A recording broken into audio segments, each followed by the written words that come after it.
Welcome back to Wogan Now and Then. I first interviewed my next guest in 1991. Before then, he was best known as a popular BBC sports presenter, but by the time he'd appeared on Wogan, his life had taken a dramatic change. He proclaimed he was the son of the Godhead. He wore turquoise, as he believed it brought him closer to God. Have a look at this. So evil has been in control of the planet for 12,000 years? It has been the dominating force. Evil's not the right word, it is imbalance. But it has been increasingly in control. As I repeat, survey the world, ladies and gentlemen. Is the force of love in control of this world, guiding this planet at this time? Of course not. The negativity, the thoughts that I'm talking about that are very destructive, are pouring out of this planet let me every interrupt day. you. Was it a great shock for you to discover this at 38? Well, I think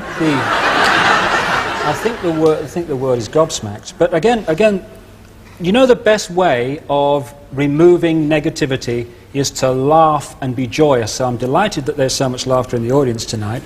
But no, but just let me say this. They're laughing at you. They're not laughing with you. Fine.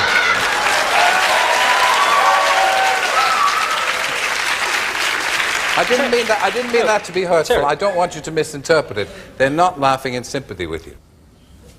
So while 15 years ago he was ridiculed for his prophecies about natural disasters around the world, and now he has a controversial new view about who really is running the world. I'm delighted that he's agreed to come back. David Icke.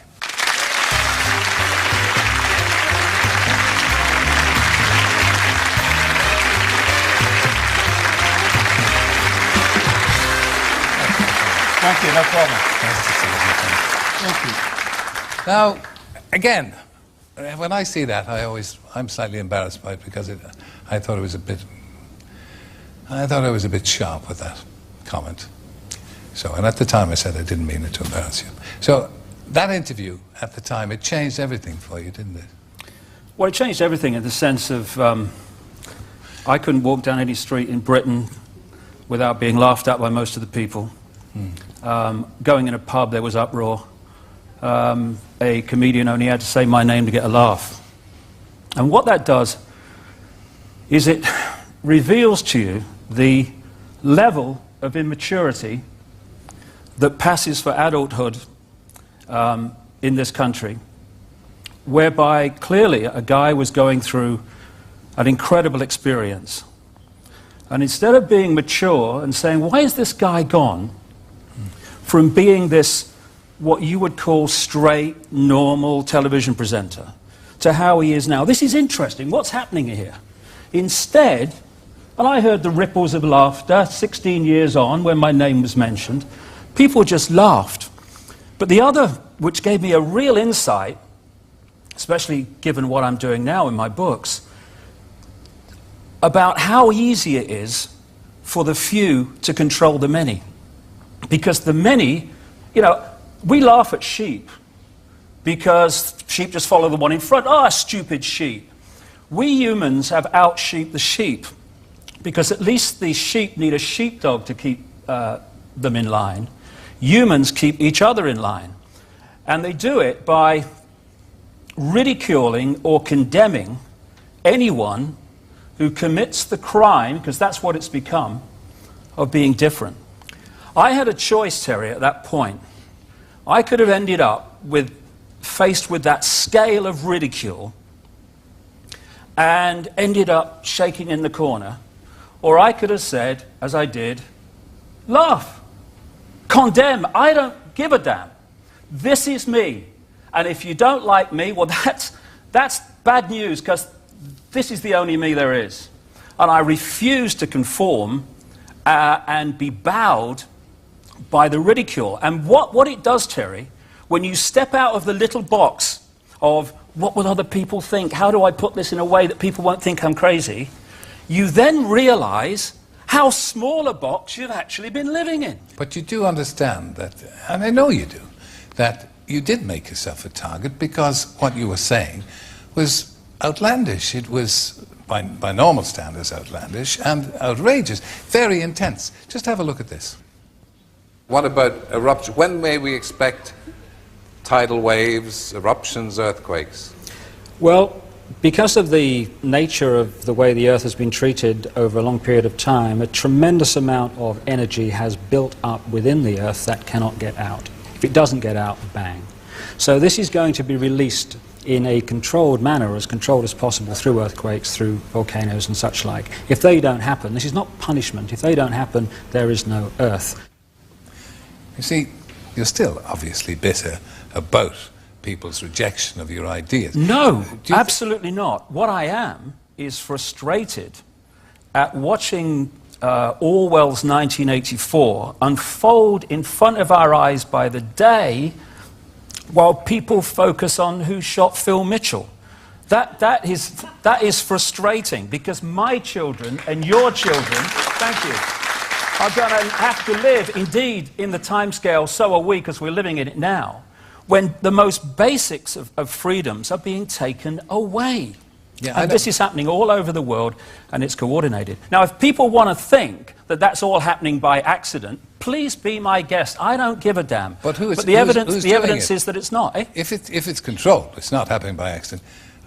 Who is controlling people or trying to control them? Well, there is a network of families that you can take back to the ancient world, to places like Babylon, Sumer, which is now Iraq. You can chart them through to Rome, where they were responsible for the Roman Empire and the creation of the Roman Church. God save us from religion, by the way. And then they came up into Europe to become the European aristocracy and royal families. Then through the great empires of Europe, especially the British Empire, but others too, these family bloodlines and the secret society network through which they manipulate themselves into power were exported all over the world.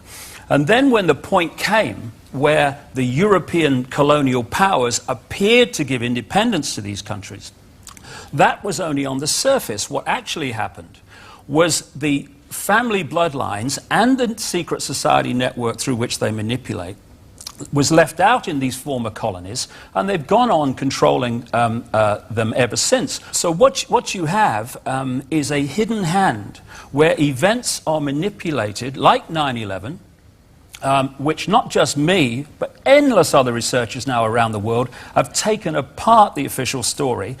It insults the intelligence of a 10-year-old.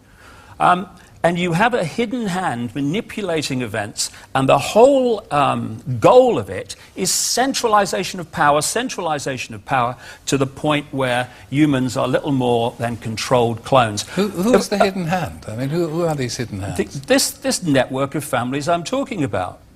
You find that people that are in positions of apparent power, like prime ministers and presidents, are actually puppets of the real power, which doesn't put itself on public display. Why would it?